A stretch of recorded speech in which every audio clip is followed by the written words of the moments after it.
तो कैसे हैं आप सब? उम्मीद है बहुत अच्छे होंगे। आप सभी का स्वागत है आपका अपना परिवार शिक्षा विज्ञान पे। तो आइए आज हम लेकर आए हैं आप सभी के लिए एक बहुत इम्पोर्टेंट और प्यारा टॉपिक है, अभिक्रिया के वेग को कैसे निकालते हैं। क्लास 12th के यूनिट जो 4 है उसमें दिया गया है। बहुत ऐसे विद्यार्थी हैं जिनको नहीं आता है कि सर कैसे निकालते हैं, काफ़ी कन्फ्यूजन रहता है। तो आज हम बहुत ही आसान तरीके से जानेंगे कि किसी अभिक्रिया के दर को कैसे लिखा जाता है। ठीक है, तो आइए हम स्टार्ट करते हैं। यहाँ देखिए, यहाँ पे लिखा हुआ है अभिक्रिया का दर या उसी को हम बोलते हैं वेग, कैसे लिखा जाता है। तो आइए आपको सिखाते हैं बहुत आसान तरीके से। जैसे मान लीजिए कि सबसे पहला यहाँ पे हम क्वेश्चन लेते हैं, बहुत ईजी देखिएगा। जैसे एक प्रश्न है, आर से लेकर के पी मान लीजिए कोई रिएक्शन दिया है और इसका कह रहा है कि रेट ऑफ रिएक्शन लिखिए। ठीक है, या फिर शॉर्टकट में बोलता है कि अभिक्रिया का दर लिखिए। ठीक है, तो अभिक्रिया का दर कैसे लिखते हैं समझिएगा। अभिक्रिया का दर या उसे बोलेंगे आप लोग R O R, rate of reaction. Rate of R O R का मतलब क्या है? आर ओ आर का मतलब है rate of reaction. Rate of reaction इसका मतलब हुआ अभिक्रिया का दर, चाहे तो आप हिंदी में लिख सकते हैं अभिक्रिया का दर। इसका सिंबल भी होता है आर ओ आर ना लिख करके रेट ऑफ रिएक्शन को हम स्मॉल आर से भी लिखते हैं, तो आप स्मॉल आर भी लिख सकते हैं। तो देखिए कैसे लिखेंगे। सबसे पहले ध्यान रखिएगा कि आर से लेकर के पी एक रिएक्शन दिया है, तो आप क्या करेंगे, सबसे पहले यहाँ लिख लेंगे, सबसे पहले लिखेंगे माइनस डी। एक मिनट, यहाँ पहले लिखिएगा आप, यहाँ लिखिएगा D by D T, D by D T. ये तो आपको सब में लिखना है, डी बाई डी टी सब में लिखना है, डी बाई डी टी सब में लिखना है। अब क्या चेंज करना है, देखिए यहाँ अगर इसकी सहायता से लिखना है, अभिकारक को लेकर के लिखना है, आर को लेकर के लिखना है, तो यहाँ लगा देंगे आर। यहाँ क्या लिख देंगे? आर लिख देंगे और बड़ा ब्रैकेट लगा देंगे, हो गया अभिक्रिया का हो गया D R by D T. और जब अभिकारक की सहायता से लिखते हैं, किसकी सहायता से? अभिकारक की सहायता से लिखते हैं, तो समय के साथ किसी रासायनिक अभिक्रिया में अभिकारक की मात्रा घटती है। आपको भी पता है कि समय के साथ किसी भी रासायनिक अभिक्रिया में अभिकारक की मात्रा कम होगी तो उसके लिए माइनस का चिन्ह लगा देते हैं। और वही प्रतिफल की बात करें तो जो समय के साथ होता है, प्रतिफल में वृद्धि होता है, तो उसको लिखते हैं तो प्लस लगा देते हैं। तो क्या करेंगे, minus D R by D T हो जाएगा, यहाँ पे माइनस लगा देंगे। देखिए, तो अगर आपने अभिकारक आर को लेकर के लिखा तो आप लिखोगे minus D R by D T और इक्वल टू, अगर चाहें तो इसकी सहायता से आप लिख सकते हैं, यानी प्रतिफल को दिखाकर भी आप लिख सकते हैं। कैसे लिखेंगे, तो ये प्रतिफल ये बढ़ेगा समय के साथ, तो लिख देंगे प्लस। अभी मैंने आपको बताया कि क्या लिखना है, तो आपको लिखना है D by D T, D by D T, ये तो आपको लिखना ही है डी बाई डी टी। और क्योंकि आप लिख रहे हैं पी के सहायता से, तो यहाँ ब्रैकेट में लिख देंगे पी, दिख रहा है। तो इस तरीके से ये हो गया, ये भी सही है। देखिए, अब पूछोगे सर कौन सा सही है, तो ये भी सही है, ये भी करेक्ट है और ये भी करेक्ट है। डिपेंड करता है कि जब सवाल दिया गया है तब कौन सा ऑप्शन दिया गया है एमसीक्यू में। क्योंकि मान लीजिए पूछेगा कि अभिक्रिया आर से पी के लिए अभिक्रिया के दर को कैसे लिखेंगे, रेट ऑफ रिएक्शन कैसे लिखेंगे, तो अगर ऑप्शन में केवल minus D R by D T है और कोई भी option plus D P by D T नहीं है, तो minus D R by D T ही हम लिख देंगे और ऑप्शन के अकॉर्डिंग इसे हम चूज कर लेंगे। या फिर plus D P by D T भी दिया होगा तो पक्का इनमें से बोथ दिया होगा, ए और बी दोनों। ठीक है, तो इस तरीके से हम लिख देंगे। तो मान लीजिए पहला आर से पी को आपने ऐसे लिख दिया। इसी तरह एक दो एग्जांपल और हम आपको लेकर के दिखाते हैं। जैसे दूसरा एग्जांपल लीजिए, मान लीजिए आपके पास एक रिएक्शन है एक्स और यहाँ पे है वाई, ये एक अभिक्रिया है। ऐसा बोर्ड में प्रश्न पूछा भी है, आपको कह रहा है कि इसका दर लिखिए, यानी रेट ऑफ रिएक्शन लिखिए। तो इसके रेट ऑफ रिएक्शन कैसे लिखेंगे, आप चाहें तो संकेत में लिख सकते हैं स्मॉल आर, दर को स्मॉल आर लिख देते हैं, या फिर आर ओ आर लिख लीजिए रेट ऑफ रिएक्शन, या हिंदी में दर लिख लीजिए। तो कैसे लिखेंगे, देखिए मैंने क्या बोला कि सबसे पहले आपको लिखना है D by D T, D by D T, ये आपको लिख लेना है, डी बाई डी टी लिख लेना है। अब देखिए अगर अभिकारक कहेगा तो अभिकारक को हम यहाँ पर क्या कर देंगे, बड़ा ब्रैकेट लगा करके अभिकारक को लिख देंगे। तो एक्स की सहायता से लिख रहे हैं तो एक्स हो जाएगा। और क्योंकि अभी आपको बताया कि अभिकारक की मात्रा समय के साथ घटेगी, तो यहाँ पे हो जाएगा माइनस। क्या हो जाएगा, माइनस। ये दिखाएगा कि अभिकारक समय के साथ घट रहा है। अब अगर इसकी सहायता से लिखना हो, वाई के सहायता से, तो इक्वल टू, ये किसके बराबर हो सकता है, इसी को हम और कैसे लिख सकते हैं, अगर वाई के सहायता से लिखें तो पहले आप क्या लिखोगे, पहले लिखो डी बाई डी टी, पहले क्या लिखो D by D T, fix बात है डी बाई डी टी। अब जो ऊपर वाला डी है इसके यहाँ पे बड़ा ब्रैकेट बनाइए, अब बना करके जिसके सहायता से लिखना है उसको अंदर कर लीजिए वाई को, हो गया। और यहाँ पे ये क्योंकि प्रतिफल है ना, क्योंकि तीर चिन्ह के बाईं ओर वाला अभिकारक होता है, दाईं ओर वाला प्रतिफल होता है, तो प्रतिफल के लिए ये हम समय के साथ बढ़ेगा, हम प्लस लगा देंगे। तो ये भी सही है, ये भी सही है और ये भी सही है, दोनों सही है। जो ऑप्शन में दिया होगा उसके अकॉर्डिंग हम देख लेते हैं, ठीक है। चलिए तीसरा 3 नंबर देख लेते हैं। जैसे मान लीजिए यहाँ से पूछ रहा है तीसरा प्रश्न, ये देखिए यहाँ पे लिखते हैं। मान लीजिए आपके पास दिया है ए से बी, ए से क्या दिया है, बी दिया है। इसका आपको रेट ऑफ रिएक्शन लिखना है, इसका आपको रेट ऑफ रिएक्शन लिखना है आर बराबर। कैसे लिखेंगे? अब तो आप लिख सकते हैं कैसे। सबसे पहले लिख देंगे D by D T, D by D T लिख दिए, डी बाई डी टी। अब अगर आपको ए की सहायता से लिखना है, अभिकारक की सहायता से, तो यहाँ पे बनाइए बड़ा ब्रैकेट जो सांद्रता को दिखाता है, मात्रा को, और यहाँ पे ए लिख दिए, हो गया। और ए अभिकारक है तो यहाँ लगा देंगे माइनस, क्योंकि समय के साथ घटेगा, तो minus D A by D T. या फिर अगर बी के सहायता से लिखें तो कैसे लिखेंगे? बी के सहायता से, बी प्रतिफल है, प्लस लगा देंगे, डी बाई डी टी तो आपको लिखना ही है, डी बाई डी टी तो आपको लिखना ही है। अब बताइए यहाँ पे बी है ना, तो यहाँ ब्रैकेट में लिख देंगे बी, ब्रैकेट में क्या लिख देंगे? बी लिख देंगे। तो ए से बी अगर दिया हो तो ए से बी के लिए अभिक्रिया के वेग को कैसे लिखेंगे? तो minus D A by D T भी सही है और plus D B by D T भी सही है, जो ऑप्शन में दिया होगा उसके अकॉर्डिंग, है कि नहीं? तो आपका ये दोनों सही है। मान लीजिए चौथा प्रश्न आ गया आपके पास, और दिखाते हैं आपको लिख करके। जैसे 4 नंबर देखिए, जैसे 4 नंबर प्रश्न है। मान लीजिए दे दिया कि एक रिएक्शन है, मान लेते हैं P से लेकर के Q, पहले आसान आसान लेते हैं ताकि आप पूरा पूरा समझ जाए। P से Q है, इसका आप रेट ऑफ रिएक्शन लिखें, तो इसका रेट ऑफ रिएक्शन कैसे लिखेंगे? तो R बराबर, अभी आपको बताया कि पहले तो आपको लिखना है D by D T, D by D T, हो गया, D बाई डी टी लिख दिए। अब देखिए यहाँ पे क्या है, P है, यहाँ पे P है, तो बस यहाँ पे बड़ा ब्रैकेट बनाइए, ऊपर लिख दिए D P by D T. और P क्या है? तो अभी बताए कि अभिकारक है, समय के साथ घटेगा, तो इसके लिए यहाँ पे हम माइनस लगा देंगे, हो गया, हो गया। रेट ऑफ रिएक्शन लिखा गया, कितना आसान है।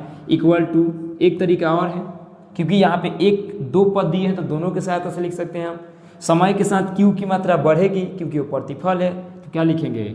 डी बाई डी टी तो हम लिखबे करेंगे, डी बाई डी टी लिखेंगे, ये समय के साथ बढ़ेगा, इसको ब्रैकेट बनाएंगे, यहाँ लिखेंगे Q, और यहाँ पे समय के साथ बढ़ेगा तो बगल में हो जाएगा प्लस, तो minus D P by D T और plus D Q by D T. ये दोनों का दोनों सही है, जो चाहे आप लिख सकते हैं। समझ रहे बात को? तो इस तरीके से मुझे उम्मीद है कि आपको अभिक्रिया का दर लिखने आ गया होगा। आइए एक एग्जाम्पल और ले लेते हैं, आपकी सहूलियत के लिए एग्जाम्पल हम और लेना चाहते हैं। आइए यहाँ पे लेते हैं, 3-4 हुआ, यहाँ पे 1 नंबर है, ये 2 नंबर है, ये 3-4 यहाँ पे लेते हैं। आइए यहाँ पे देखिए 5 नंबर एग्जाम्पल हम लेते हैं, ठीक है, फिर आपको बनाने के लिए देंगे।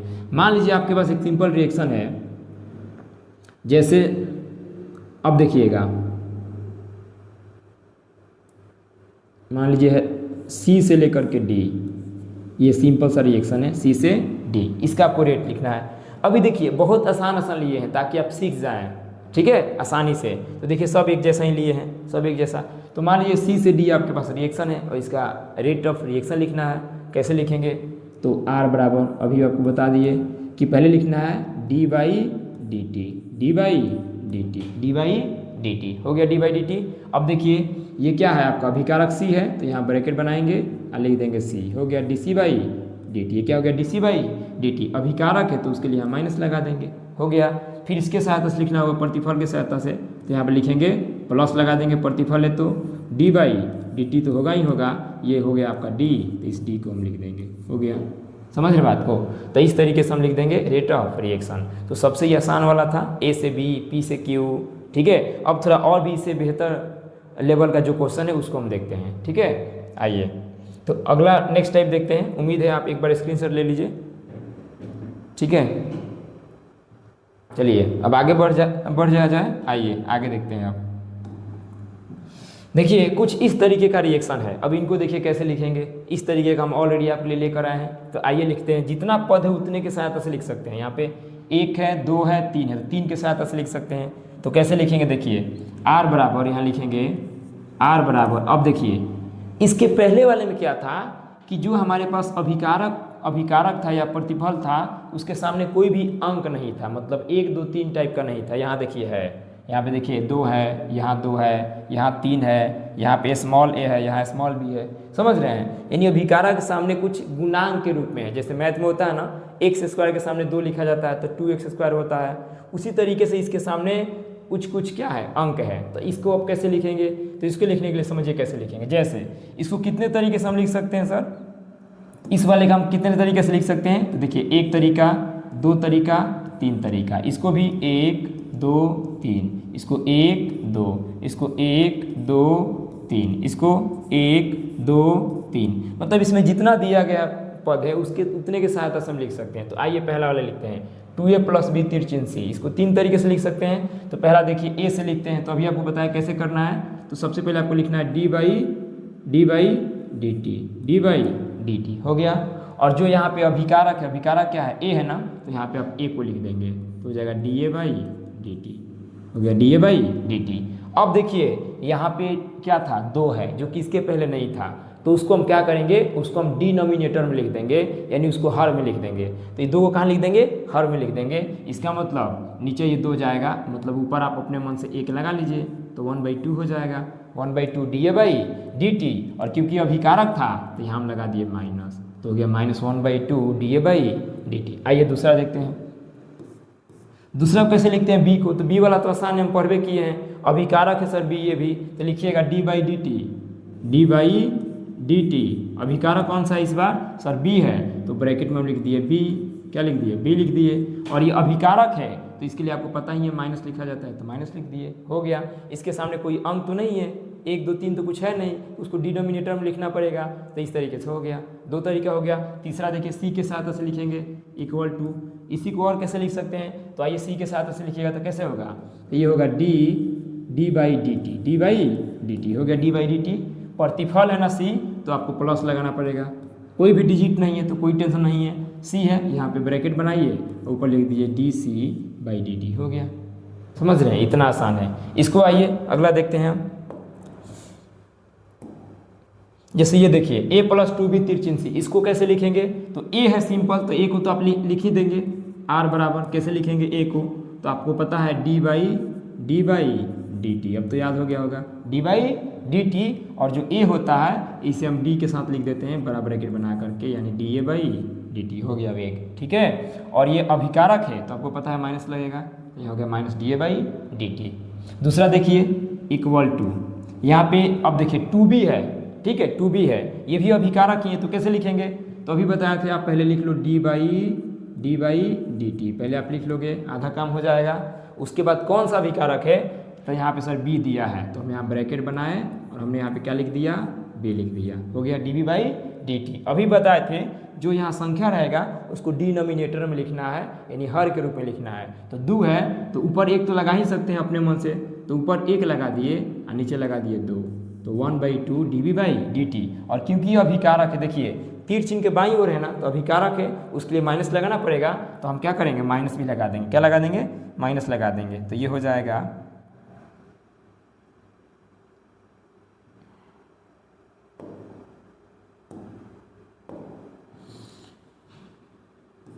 ये हो जाएगा माइनस हो जाएगा, ये हो जाएगा -1/2 db/dt। अब तीसरा देखिए c है, c के साथ ऐसे तो आसानी से लिख देंगे d/dt, और ये c है तो c को यहाँ लिख दीजिए, हो गया dc/dt। और ये प्रतिफल है तो यहाँ प्लस लगा दीजिए, हो गया।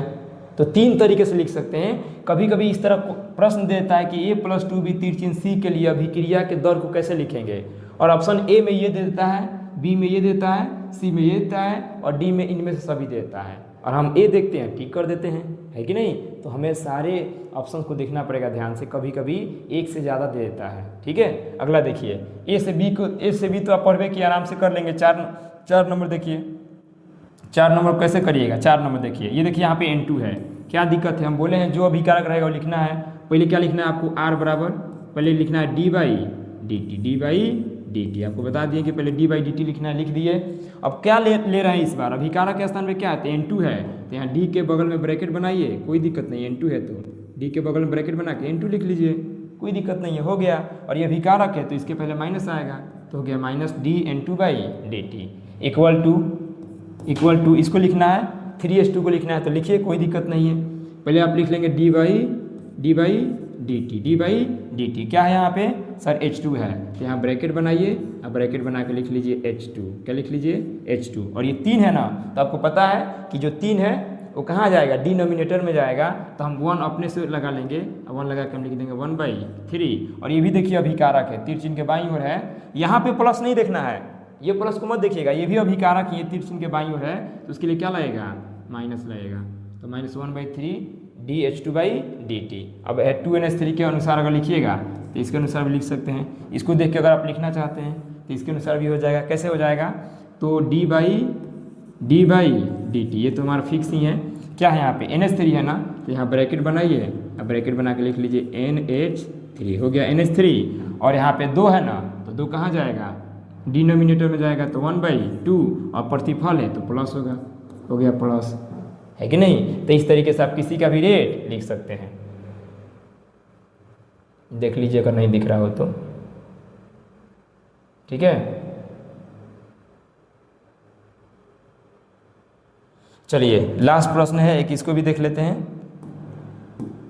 ये देखिए अब इसको कैसे लिखेंगे, तो कोई दिक्कत नहीं है, आराम से लिख देंगे, रेट बराबर देखिए यहाँ पे अभिकारक क्या है, तो बोलोगे सर अभिकारक कौन सा है, तो अभिकारक है आपका ये वाला पार्ट, ये अभिकारक है, ये अभिकारक है, ये अभिकारक है ना, ये प्रतिफल हो जाएगा, ये दोनों अभिकारक है, और उसके सामने क्या है ए, ये गुणांक के रूप में है ना, किस रूप में है, गुणांक के रूप में, नीचे जाएगा ना डिनोमिनेटर में, तो आप लिखोगे रेट, तो ये हमारा अभिकारक ए है, तो लिखोगे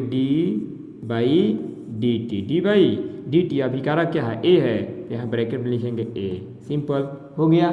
और ये जो है, ये जो अभिकारक के सामने जो रहता है, जो बेसिकली उसके मोल को भी दिखाता है, उसके आयतन को भी दिखाता है ना, तो कहाँ जाएगा, डिनोमिनेटर में जाएगा, तो जो ए है कहाँ जाएगा, तो 1 ऊपर अपने से लगा दें और ए लिख देंगे 1/a, और माइनस तो लगा देंगे अभिकारक है, -1/a da/dt। इसके वजह से लिखना है, अगर इसको देख करके लिखना है तो कैसे लिखेंगे, d/dt, और ये हमारे अभिकारक में क्या है, b है, ये स्मॉल b क्या है, स्मॉल b उसका गुणांक है, तो कैपिटल B है, तो यहाँ पे हम कैपिटल B लिख देंगे, है कि नहीं। और जो स्मॉल b कहाँ जाएगा, ये डिनोमिनेटर में जाएगा, तो लिख देंगे 1/b, हो गया। और यहाँ पे ये भी अभिकारक है, तो माइनस लगा दिए। इसके बाद इसके सहायता से लिखना है, तो कैसे लिखेंगे, d/dt, यहाँ पे c है, तो हम यहाँ पे क्या लगा दिए, c लगा दिए, क्या लगा दिए, c, और ये स्मॉल c जो है ये गुणांक के रूप में है, तो इसको हमने लिख दिया 1/c करके, और ये प्लस में जाएगा क्योंकि ये क्या है, प्रतिफल है। तो इस तरीके से हम किसी भी रिएक्शन का रेट लिख सकते हैं। अब आइए आगे बढ़ जाते हैं थोड़ा सा, और इसको स्क्रीनशॉट आप ले सकते हैं, ठीक है। चलिए अब आगे देखिए, ये देखिए एक प्रश्न है, ये भी बहुत इंपॉर्टेंट क्वेश्चन है, ये 2026 में आया हुआ प्रश्न है। ये कब आया है, ये आया हुआ है आपका 2026 में, ये आया है PYQ है आपका, ठीक है, 2026 में आया है, 2026 में आया हुआ है, और ये 2027 में भी आएगा, 2027 में भी आएगा, बहुत इंपॉर्टेंट प्रश्न है, ये 27 में भी आएगा, ठीक है। तो पक्का कीजिए, 1 नंबर, हर हाल में फॉल्ट नहीं होना चाहिए, गलती नहीं होना चाहिए आपसे। देखिए कह रहा है small a capital A plus small b capital B, तीर चिन्ह ये उत्पाद बन रहा है, के लिए -da/dt किसके बराबर है, -da/dt किसके बराबर है। तो आइए हम इसको सॉल्व करने का प्रयास करते हैं, देखते हैं इसका आंसर कितना आएगा। तो देखिए हम इसको बनाने का प्रयास करते हैं। यहाँ देखिएगा, ये हमारे पास क्या दिया है, ये हमारे पास दिया हुआ है रिएक्शन, इसी के सहायता से लिखना है -da/dt का मान, इसमें से कौन सा ऑप्शन करेक्ट होगा, ठीक है। तो आइए चेक करते हैं, तो निकालिए, पहले इसका रेट आप लिखने का प्रयास करिए। तो रेट आप लिखना उम्मीद है कि सीख गए होंगे, r बराबर, चलिए लिखते हैं। इसके सहायता से लिखिए, स्मॉल a कैपिटल A की सहायता से, तो आप लिखोगे d/dt लिखोगे, और कैपिटल A हमारा क्या है, अभिकारक है ना, तो यहाँ होगा कैपिटल A हो जाएगा, और स्मॉल a क्या है हमारा, तो आप बोलोगे सर स्मॉल a क्या है, स्मॉल a हमारे लिए गुणांक है उस अभिकारक का जो कि सामने लिखा गया है, तो इस कहाँ जाएगा, डिनोमिनेटर में जाएगा, तो ये हो जाएगा 1/a, और ये क्योंकि अभिकारक है तो हम माइनस लगा देंगे, सही है। चलिए इक्वल टू, और क्या लिखेंगे, इसके सहायता से लिखते हैं भाई, तो इसके सहायता से लिखेंगे, तो ये हो जाएगा d/dt, ये हमारा क्या अभिकारक, कैपिटल B है, तो यहाँ हो जाएगा कैपिटल B, और ये क्या है, ये उस अभिकारक के सामने लिखा हुआ उसका उसके गुणांक के जैसा है कि नहीं। जिस तरह मैथ में एक्स स्क्वायर के सामने 2 होता है तो 2x स्क्वायर, एक्स स्क्वायर का गुणांक क्या है 2 है, उसी तरीके से यहाँ पे स्मॉल b है। ठीक है, जो उसके मोल को भी दिखाता है कितना मोल है। तो इसको हमको अभी बताया था कि डिनोमिनेटर में लिखते हैं तो dv/dt, और जो ये स्मॉल b है कहाँ जाएगा, हर में जाएगा, तो इसे लिखेंगे 1/b, हो गया 1/b लिख दिए। और ये भी अभी कारक है, देखिए तीर चिन्ह के इधर है, इसका मतलब यहाँ भी माइनस लगेगा, है कि नहीं। अब देखिए, अब बोलोगे सर आंसर तो नहीं आया, आपसे क्या पूछा है, आपसे पूछा है -dA/dt किसके बराबर है, तो ये तो अभी -dA/dt का मान नहीं है। तो ये देखिए इस पार्ट को, यानी इस पार्ट को और इस पार्ट को आप सॉल्व कर लीजिए, तो आप इस पार्ट को और ये पार्ट देखिए बराबर होता है ना, ये दोनों आपस में इक्वल है, इसे सॉल्व कर लीजिए। तो सॉल्व करिएगा तो यहाँ से dA/dt को रहने दीजिए, dA/dt को रहने दीजिए, और ये इस माइनस को भी रहने दीजिए। देखिए ये वाला माइनस और dA/dt रहने देते हैं। और जो a कहाँ है, डिनोमिनेटर में ना है, जो कि हर के स्थान पे है, इसको इधर लेके जाइएगा तो ये गुना हो जाएगा किसके साथ, इस तरीके से गुना हो जाएगा। तो ये हो जाएगा यहाँ 1 है, ये a से मल्टीप्लाई होगा, तो ये हो जाएगा किसके, a/b, a/b, जो पहले से है dV/dt, उसको रहने दीजिए, dV/dt रहने दीजिए, और ये माइनस भी है, माइनस को भी रहने देते हैं। देखिए ये होगा, तो -dA/dt किसके बराबर है, -dA/dt किसके बराबर है, -dA/dt किसके बराबर है, तो आप बोलोगे -a/b dV/dt के बराबर है, जो कि ऑप्शन नंबर सी होगा। समझ रहे बात को, देख रहे हैं, ये प्रश्न 2026 में आया था और 27 में भी आएगा, क्योंकि बहुत बढ़िया प्रश्न है। तो उम्मीद है आपको अभिक्रिया का दर लिखने आ गया होगा। ठीक है, तो वीडियो में लगातार बने रहिएगा, वीडियो को देखते रहिए, टॉपिक को समझते रहिए, और यदि किसी भी टॉपिक पे आपको वीडियो चाहिए तो प्लीज़ आप कमेंट कर दीजिए। समझ रहे बात को, आप कमेंट कर दीजिए, आसान तरीके से बताने का पूरा हम लोग प्रयास करेंगे। ठीक है, तो आप इसे आराम से देख करके आप नोट कर सकते हैं, आराम से रेट को लिखना आप सीख सकते हैं, और बने रहिएगा, क्योंकि नेक्स्ट क्लास और इम्पोर्टेंट होने वाला है। उसमें हम आपको कराने वाले हैं प्रथम कोटि की अभिक्रिया के लिए वेग स्थिरांक का व्यंजक प्राप्त करें। प्रथम कोटि की अभिक्रिया के लिए जो वेग स्थिरांक का व्यंजक प्राप्त किया जाता है, उसे हम प्राप्त करने का प्रयास करेंगे बहुत आसान तरीके से। ठीक है, तो मिलेंगे फिर नेक्स्ट वीडियो में, तब तक आप चैनल को सब्सक्राइब कर लीजिए और वीडियो को थोड़ा शेयर कर दीजिए, लाइक कीजिए, कमेंट जरूर कीजिए। मिलेंगे फिर नेक्स्ट वीडियो में। जय हिंद।